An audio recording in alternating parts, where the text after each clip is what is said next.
Hello and most welcome to Heidegger 1347. I will now record another sequel to the earlier article I started in 1346 by Terrence W Deacon and T. Cashman. Lao Tzu. The Tao Te Ching attributed to the Taoist sage Lao Tzu, and probably written during the 4th century BC, provides one of the most cryptic accounts of a metaphysics that attributes equal relevance to the present and absent aspects of things.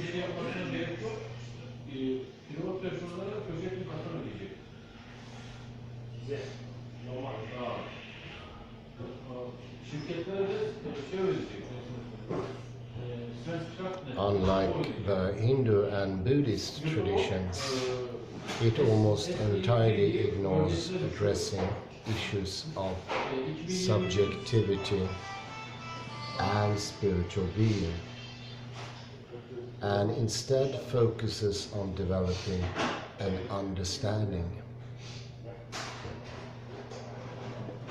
2021 Eylül ayından 2022'nin Ekim ayına kadar periyotlar ki of the logic of natural processes that can inform appropriate action. Sen gel öyle. Sen duymak istediğini söyle.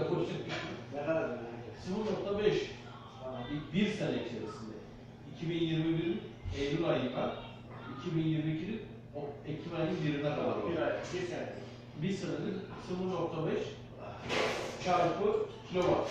It is in the section describing the Tao, sometimes translated as the way or harmonious path or natural order.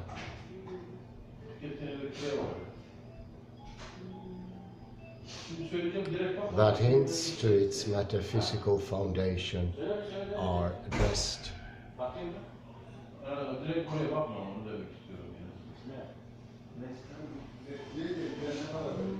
Sen onu söyle.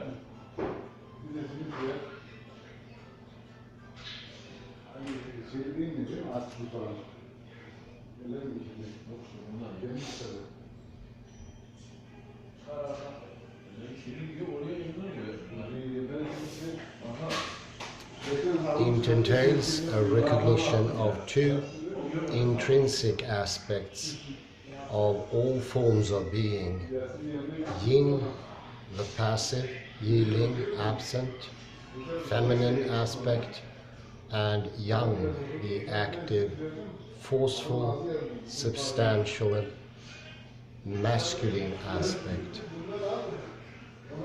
İki tane vardı içinde, onun içine attı. Bunu yaptı.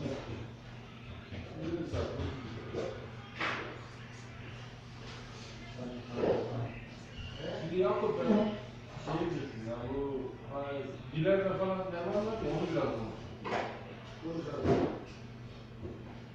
It entails a recognition of two intrinsic aspects of forms of being. Sorry, it's a repetition here. Yin, passive, yielding, absent, feminine aspects. And yang, the active, forceful, substantial, masculine aspect.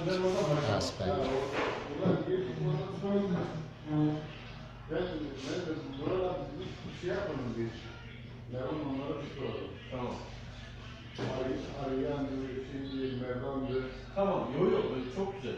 De şimdi bu insanlara anlatıldı mı, niçin geldikleri?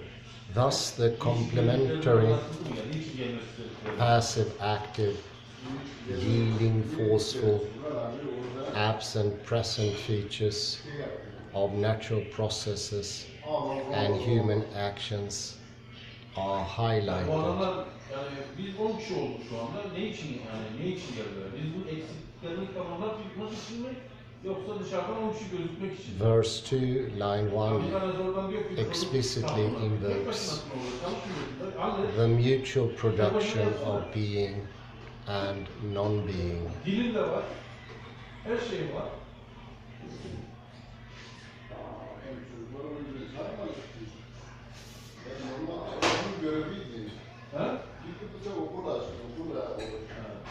An almost literal statement of intrinsically dependent being. Ben onu da öğrenmek istiyorum. Yani gerçekten benim hem motivem var hem motivem yok gibi. O yüzden şey yapmak istiyorum. Yani Yavaş yüksek gelin. Tamam mı? Biraz şey günümüzde olur. Tamam işte ben onu diyorum. Yani mesela şimdi bu iki arkadaş geldiler. Bunların belli bir yetenekleri var. O yeteneklerine göre ne yapacaklar bu adamlar? Yani bir şey yok yani bunu yapacaklar, şunu yapacaklar. Verse 2, line 1 explicitly invokes the mutual production of being and non-being. An almost literal statement of intrinsically dependent being.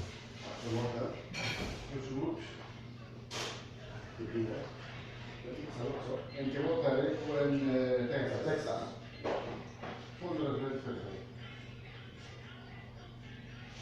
Questo ha il meglio. Fondo del Berkeley. Por ejemplo,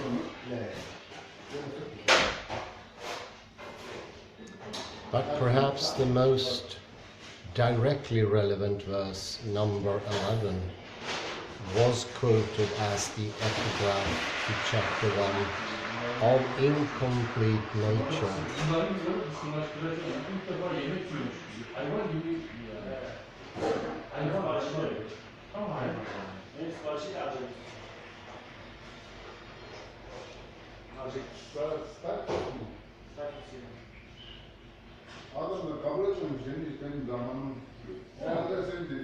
It poetically encapsulates the essence of the core thesis of the book. It is rendered not a literal translation, there as follows.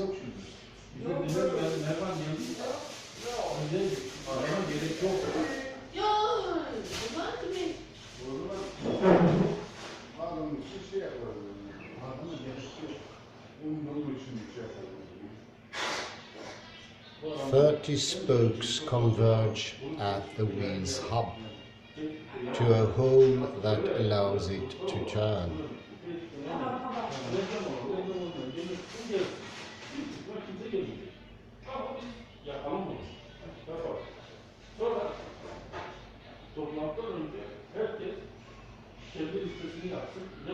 Clay is shaped into a vessel to enclose an emptiness that can be filled.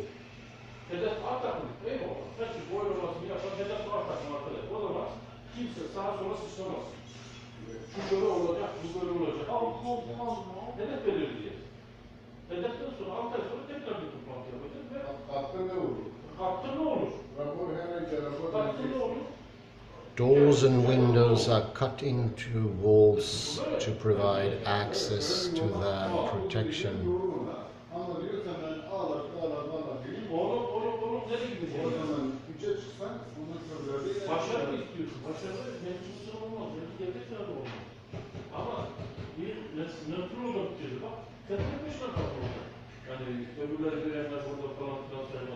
Though we can only work with what is there, use comes from what is not there.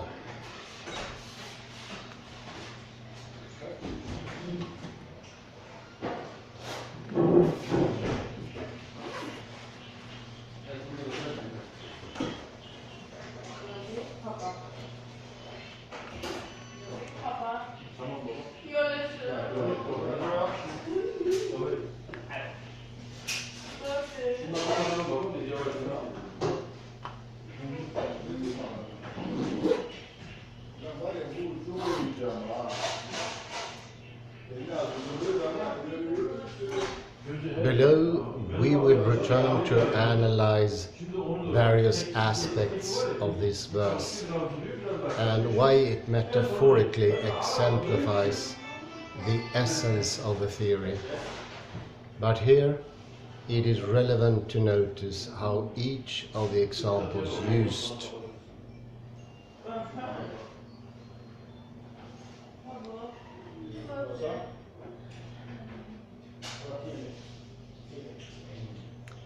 a wheel, a vessel, a wall is defined both with respect to something present, young, and something absent, yin.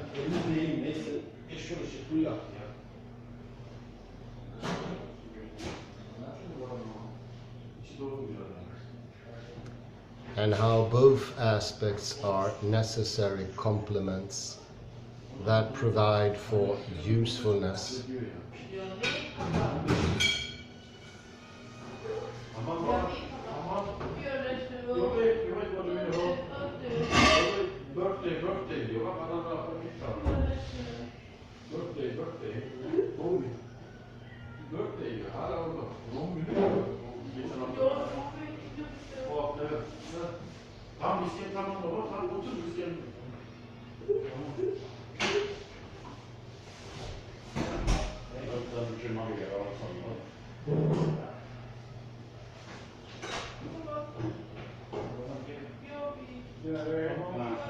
And how both aspects are necessary complements that provide for usefulness, which is also not an intrinsic attribute.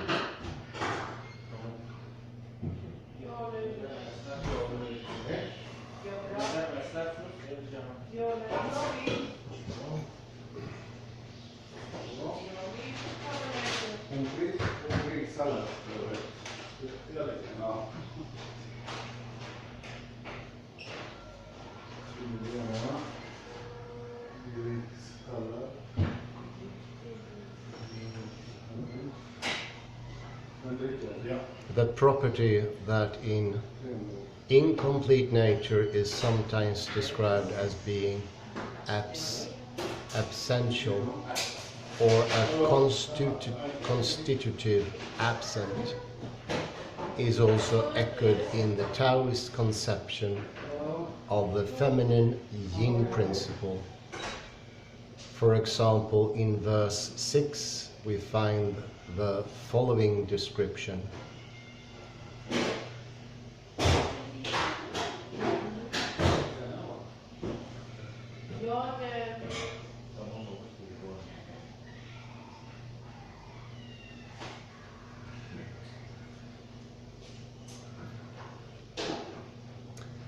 The valley spirit never dies.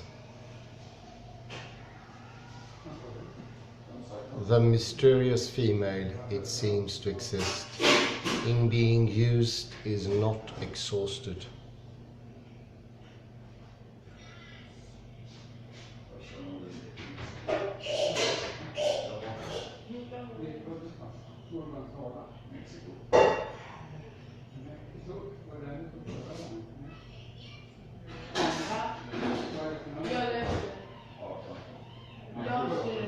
Again, the reference to being used brings into focus the existence of that which offers a potential that cannot be used up.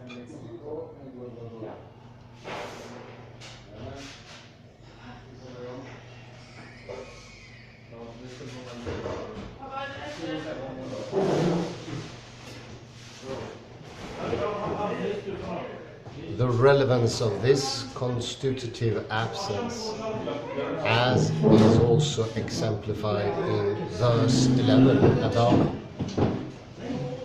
can, for example, be demonstrated by the referential function of words.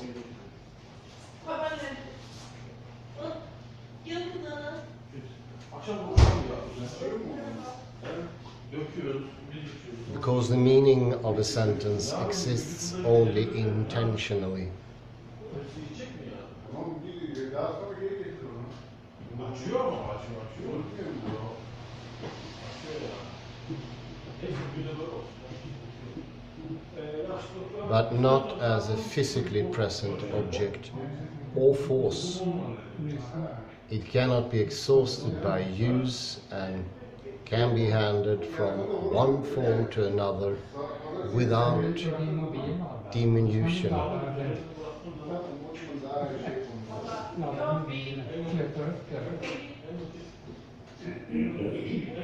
As when a spoken idea is transferred to electric signals.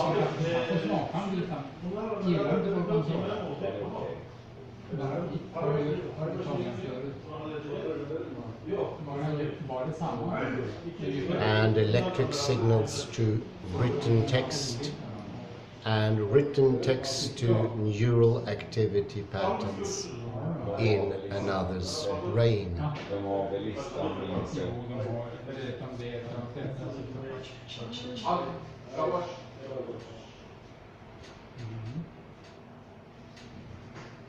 Imorgon kommer Fredrik.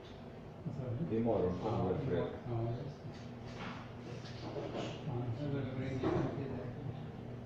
Han kommer väl ringa till dig också.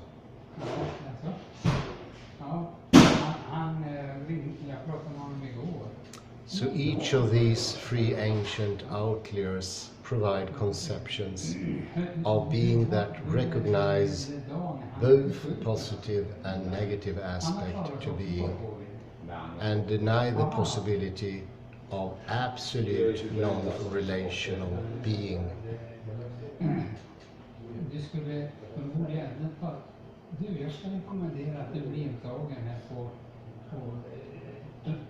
undervisningssjukhus så att de kan snitta upp det och titta på bitarna och se vad det är som... Han åkte ju buss utan mask och allting. Jag åkte ju buss utan mask och så. Ja, det är väldigt konstigt alltså, att du inte har fått i det. Vad säger man så? Du använder inte det som en munskydd.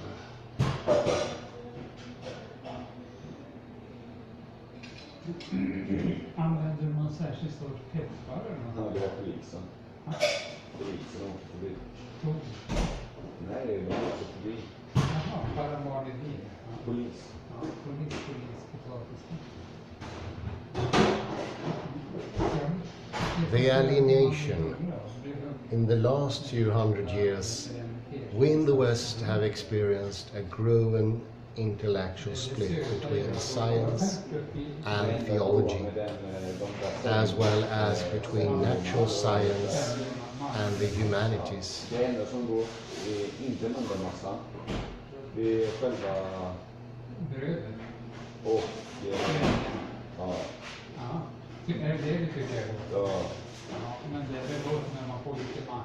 Jag vet vad hade gjort med det. This is in large part because the Abrahamic religions that dominate the West and the Middle East do not coexist easily with the metaphysical assumption underlying the natural sciences.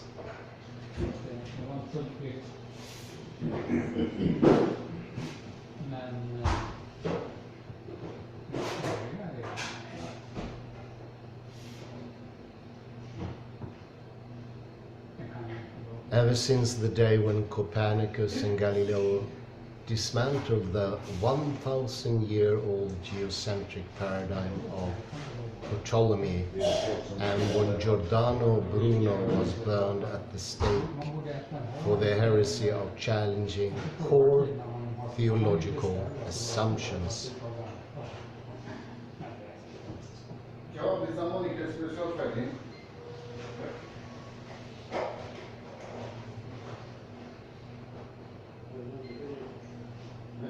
And predicting the existence of multiple people worlds in an infinite cosmos.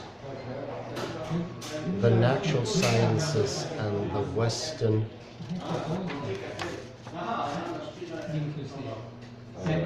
theologies have been uneasy with each other.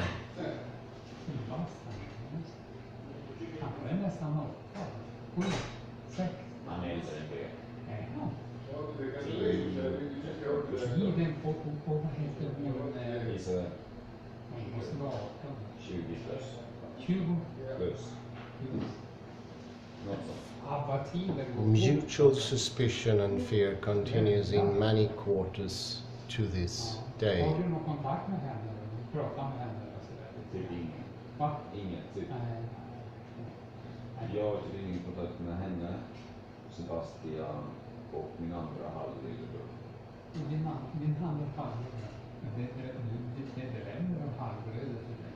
Så var det. Höger och vänster. Alltså du träffar honom heller aldrig. Nej. But it was not always so. During the early 13th century in Europe, philosopher theologians investigated and taught as sophisticated natural philosophy and science that fit harmoniously with theology and religious understanding. Jag vet själv när de killarna som hoppade på dig, kommer du ihåg det? Som förstörde din jacka och allt möjligt. Jag tänkte, hur fan ska man kunna ge dem en jävla omgång? Man kunde aldrig komma på någon håll. Det är roligt att polisen misstånd där. Vad sa du? Polisen misstånd där. Ja, det gjorde ingenting. Nej. För när jag fyllde 18 så fick jag ett brev från dem och jag utrett ditt fall. Ja. Och jag bara, vilket fall? Ja. Så jag var tvungen att ringa dem. Du kunde ringa dem? Men jag var tvungen att ringa dem. This era in Europe grew out of the work of Islamic theologians and scientists, De hade inte sagt något. great investigators and thinkers in Damascus, Baghdad, Persia, and southern Spain, Han inte ringt polisen.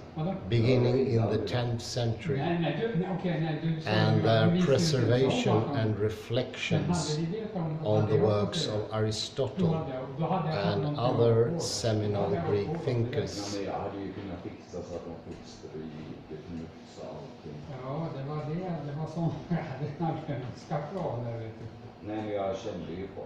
Ja, jo. Men jag stoppade alla jag kände då. Ja. Ja, och det var väl egentligen det klokaste, för hade jag grejen var om jag hade gjort någonting, det var ju då att jag inte visste att jag kände dig, va? För då hade ju du fått det utan min plan, utav den var. Det var att jag skulle säga... During the subsequent centuries in Europe, the harmony between theology and science began to fall apart, due largely to a small shift in theological emphasis that, over time, had tectonic consequences.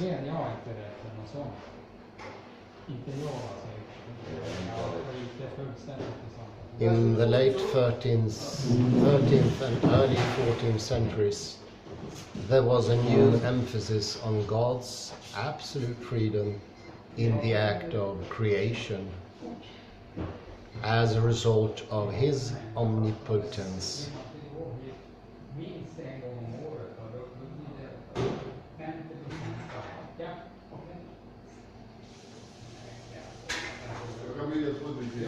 This undermined the classical Platonic Aristotelian understanding of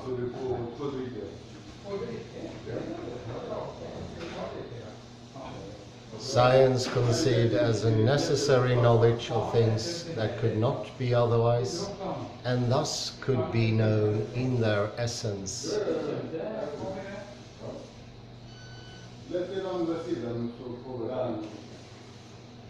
For beginning with Duns Scotus and culminating in Occam, the very definition of knowledge was transformed. In effect, recurs to God's omnipotence, cut nature free to be taken as given.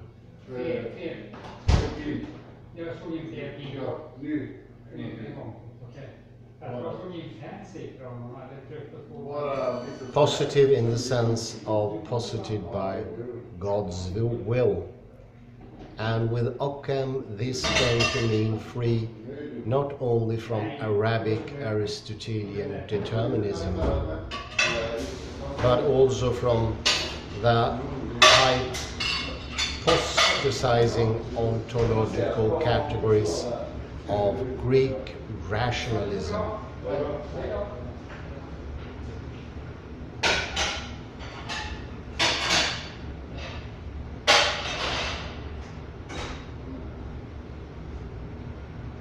Gordon Leff observes the result of this new emphasis in similar terms.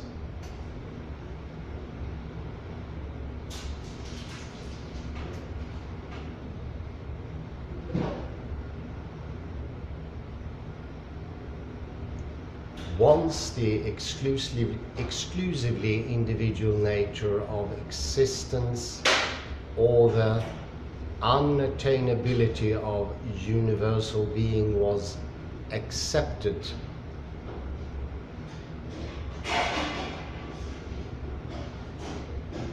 the world became at once more knowable and a less perplexing place.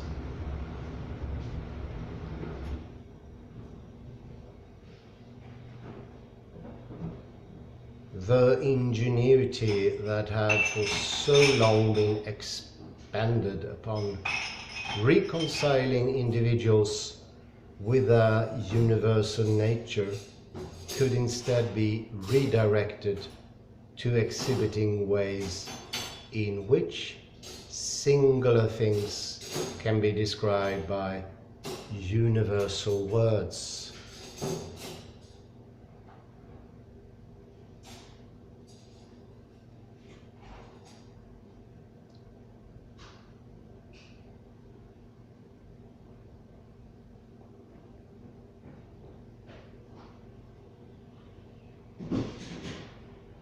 This shift in the conception of God's power opened a path for modern empirical science that was not to be clearly described until 300 years later by Francis Bacon.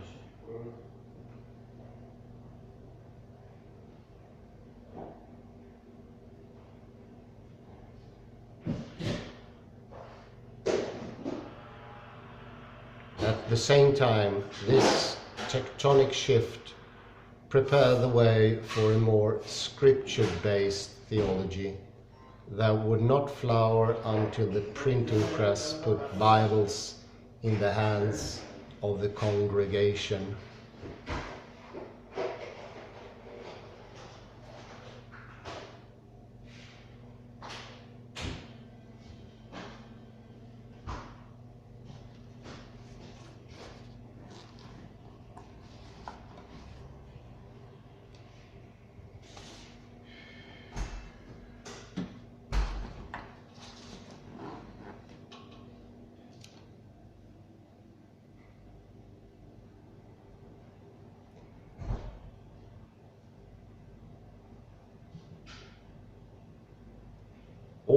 Already in the early 14th century, William of Ockham could write, "Only faith gives us access to theological truths.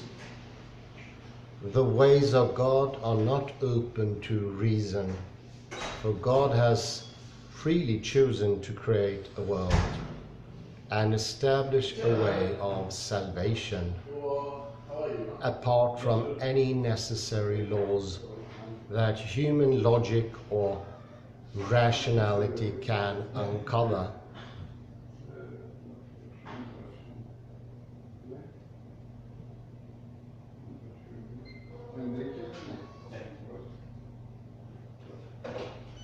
By the middle of the 17th century, the new understandings that both theology and science had developed appeared to be irresolvably different.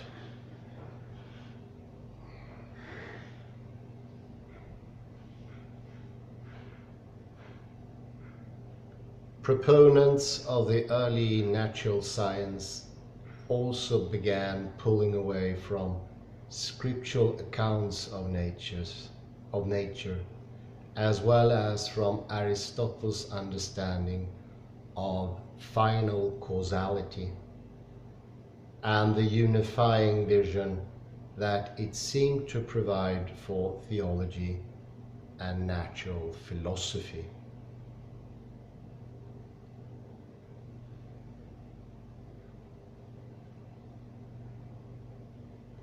Instead, they began putting their faith in direct empirical investigations of nature.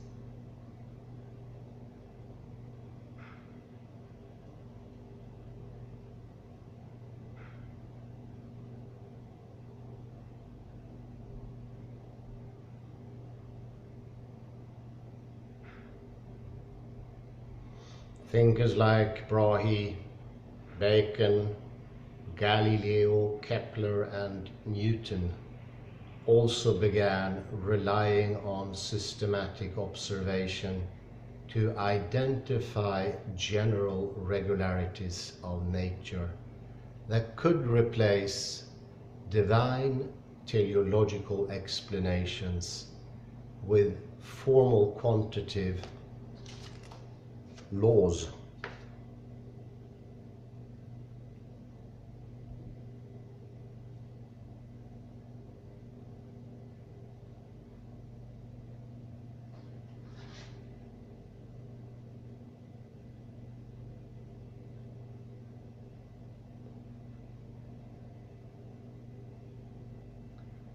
This rift was solidified by methodological principles articulated by some of the most illustrious thinkers of the European Enlightenment.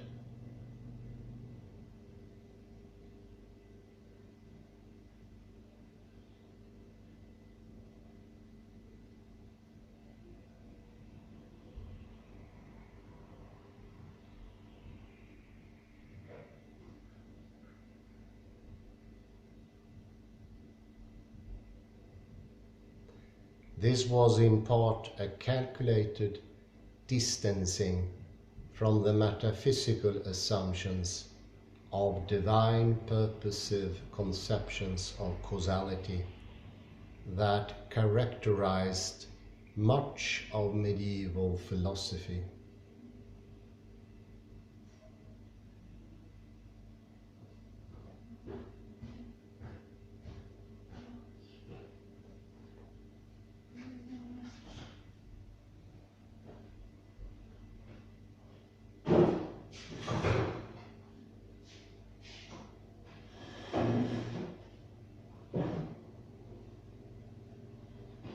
But it was also based on a pragmatic maxim that has shown itself to be highly productive.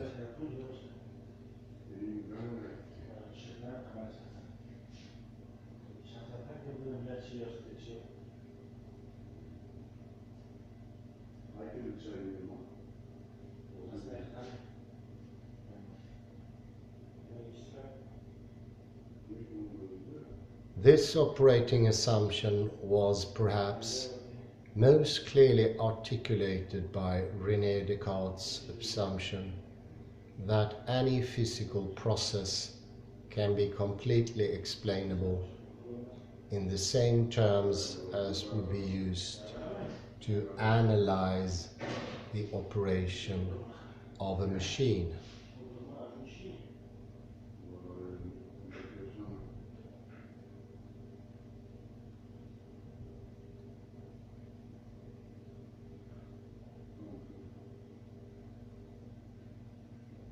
At the dawn of the scientific era, key Enlightenment thinkers adopted a methodological stance concerning questions of purpose, meaning, and value.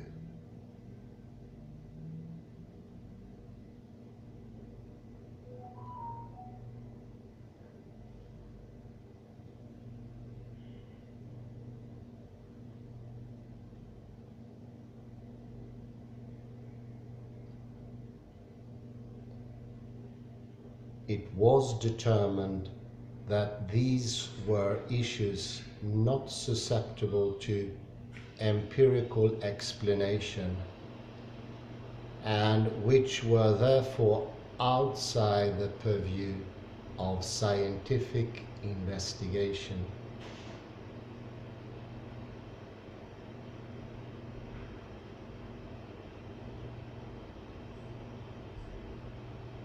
The major contributors to this metaphysical shift, Bacon, Spinoza, Descartes, Hobbes, and many others, sought a natural philosophy that was internally consistent without the need to rely on a quasi-mentalistic foundation to explain the order of things.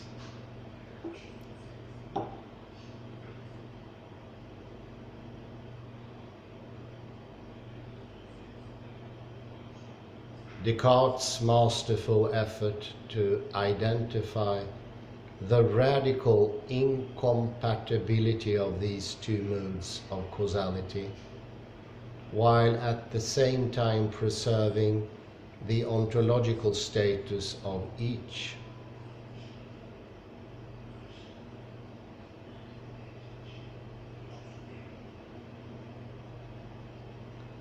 Exemplify this difference in terms of extension in space and time.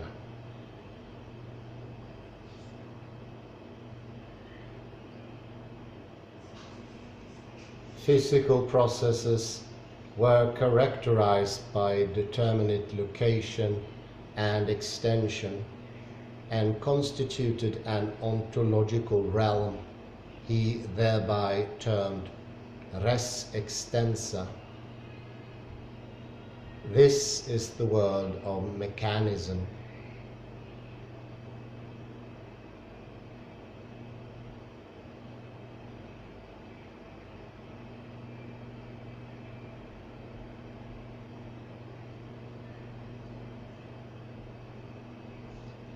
In René Descartes' Treatise of a Man, 1664, he enigmatically describes human physiology in terms of an automaton.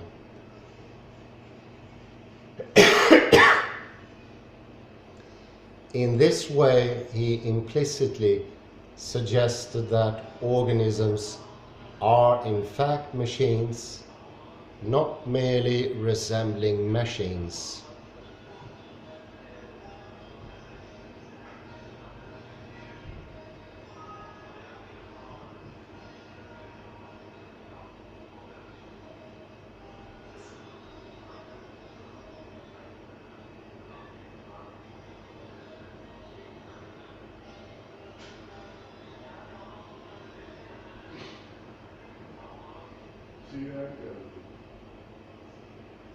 All of the body's actions were presumed to be the result of matter in motion. In this account, the design and purposeful actions of its mechanism, like those of any man-made device, were presumed to be attributes imposed from the outside the mechanism itself.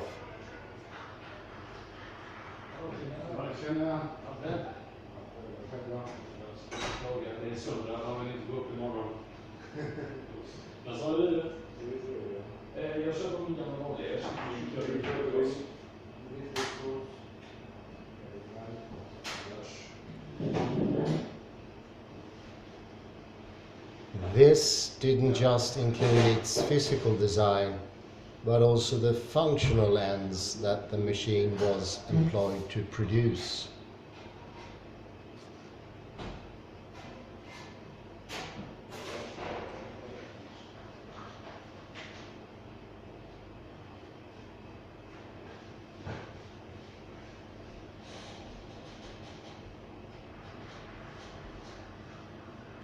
Mental processes, in contrast, seem not to be definitely locatable, nor could the spatiotemporal dimensionality be specified.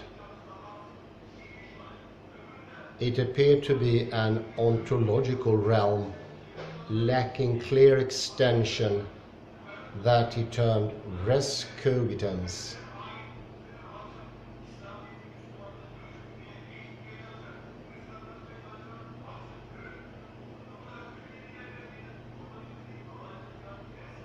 The realm of the mental and purposeful.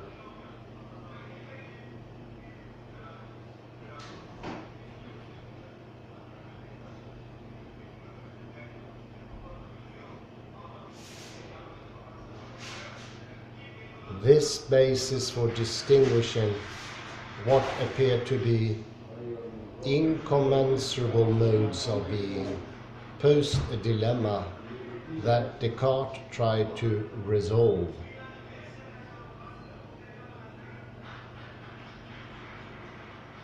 How can an extensionless mode of being affect the causality of extended beings?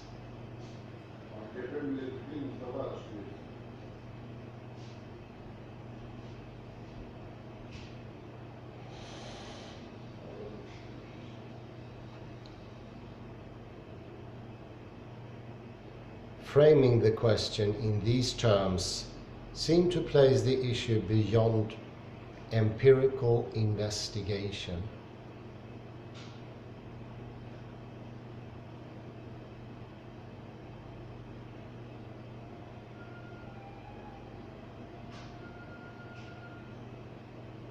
Since by assumption all empirical phenomena are presumed to be extended in space and time.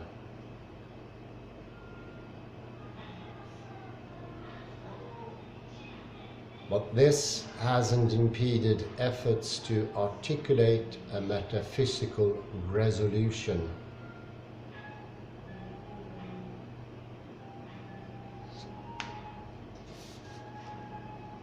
Attempts to address this dilemma have ramified into many diverse areas of philosophy and science.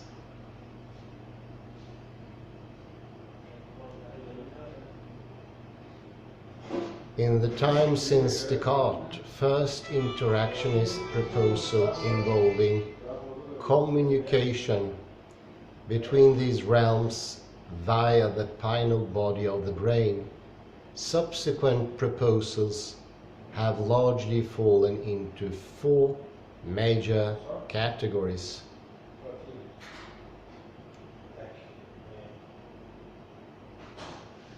There are two dualistic options, interactions or dual aspects of theories.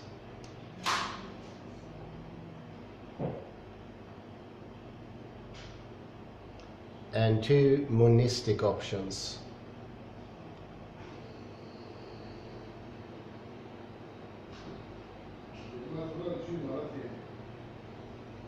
Eliminating one or the other side of the dilemma. I have to put into the comment, but not both. All four approaches still find contemporary exemplars.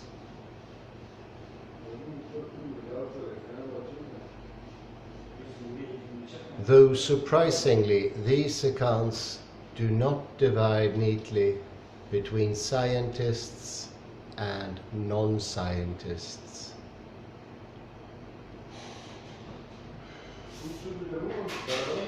In many respects, the physical sciences have adopted the methodological assumption that teleological properties are epiphenomenal and are descriptive heuristics that can ultimately be eliminated as science advances.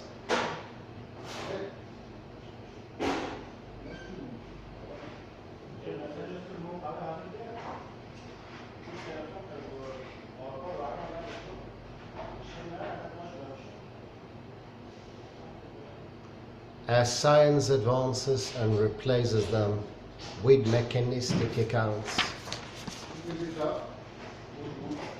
In contrast, the social sciences and humanities effectively treat teleological relationships as simply given and generally assume that they cannot be reduced to simple mechanisms.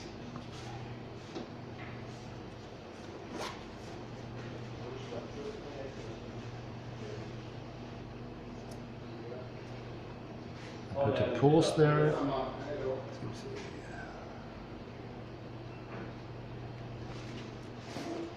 Just pause for a second here. Let's see here.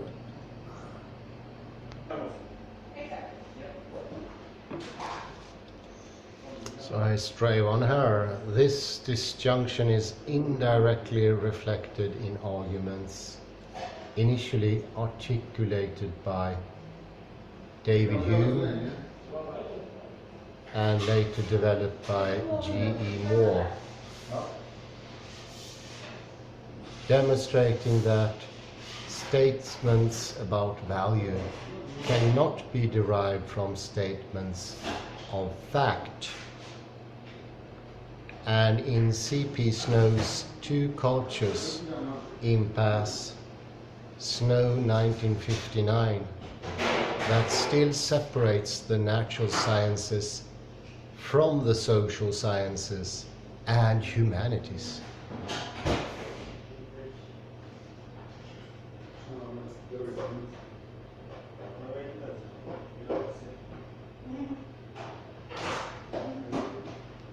Biology occupies a sort of middle ground in which it is possible to take either stance.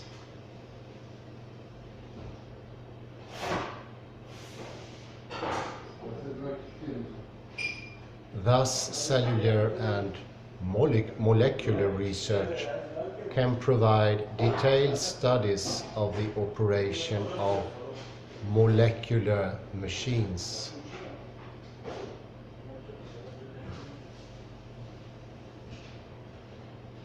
Whereas organismic and evolutionary biologists can analyze the many levels of adaptation by which organisms maintain themselves in order to persist long enough to reproduce.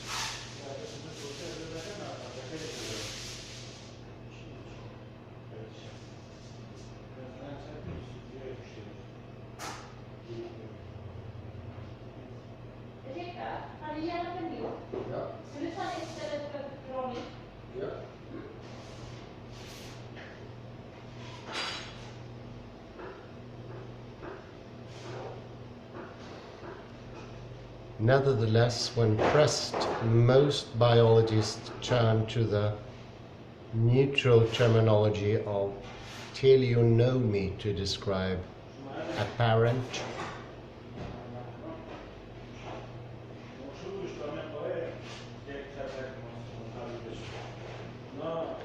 and directed behavior, and assume that teleological processes were shown to be irrelevant for evolution.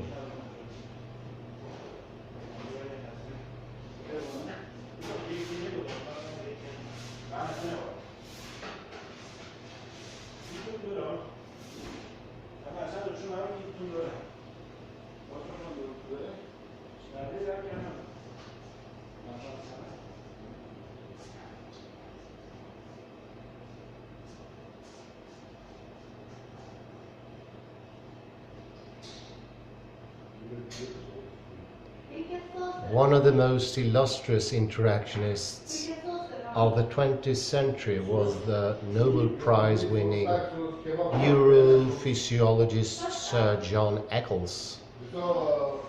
In a book-length dialogue with Karl Popper and Eccles 77,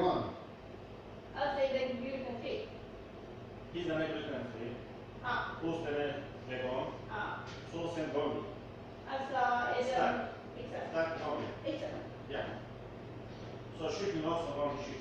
Exactly. Yeah.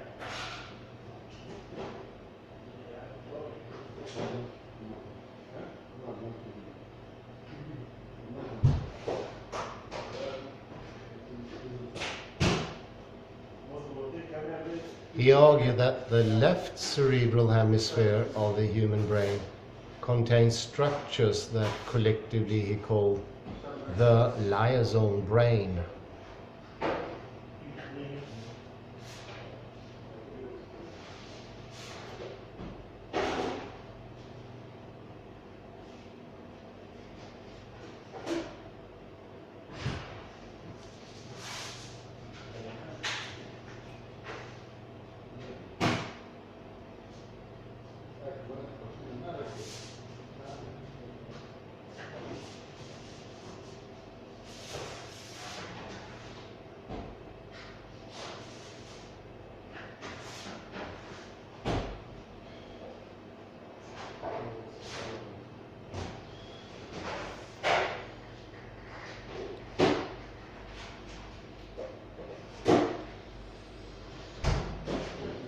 The liaison brain was claimed to provide a link between a disembodied mind and its physical brain.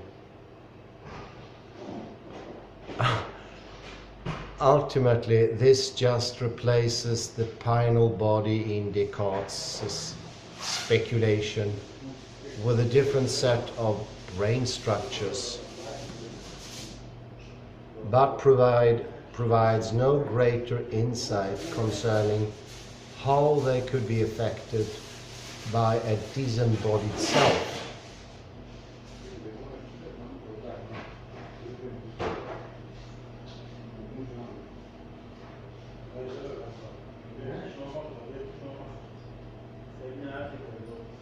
Probably the most popular modern version of interactionism, however, derives from an effort to explain consciousness using quantum theory.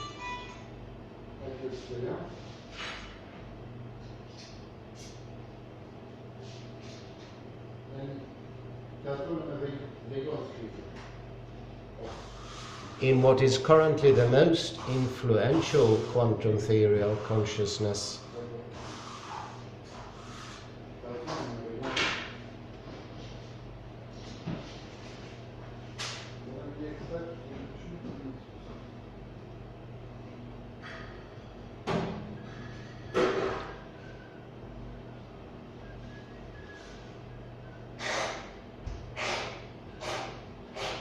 Stuart Hameroff and Roger Penrose argue that the differential modifications of microtubule formation in different regions within each neuron and distributed in the hundreds of millions of neurons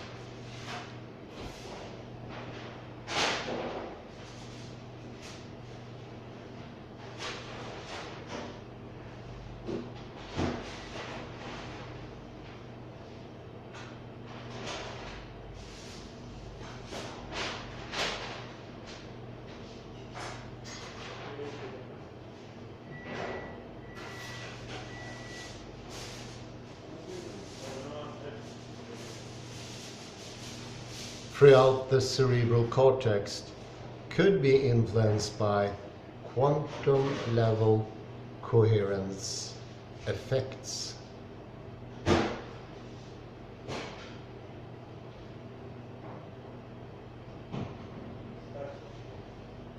Quantum theoretic approaches to consciousness also hint at a modern resolution of interactionist metaphysics with what is often termed dual aspect theory.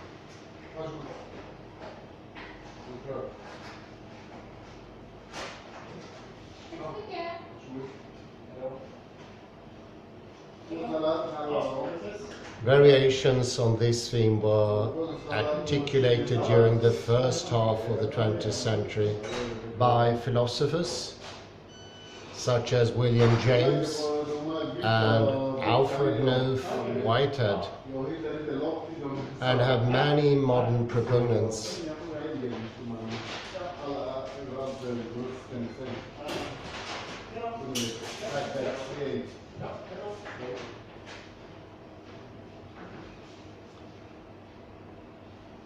Dual aspect theory offered an apparent resolution of interactionist difficulties by positing that all phenomena, including both as subjective and objective, interior and exterior,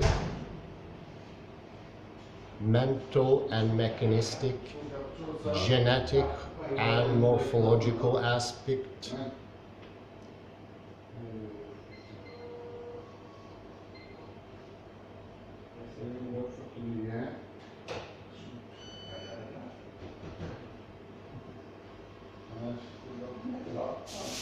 quantum phenomena provide a novel way to reframe these approaches.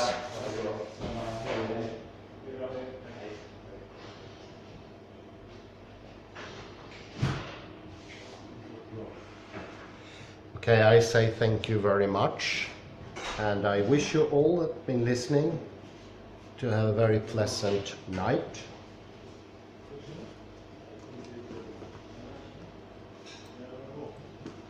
And also, big thank you to Hercules Pizza for letting me record at the very place. Maybe the best pizza in town. Thank you very much and have a pleasant afternoon. Bye bye for now.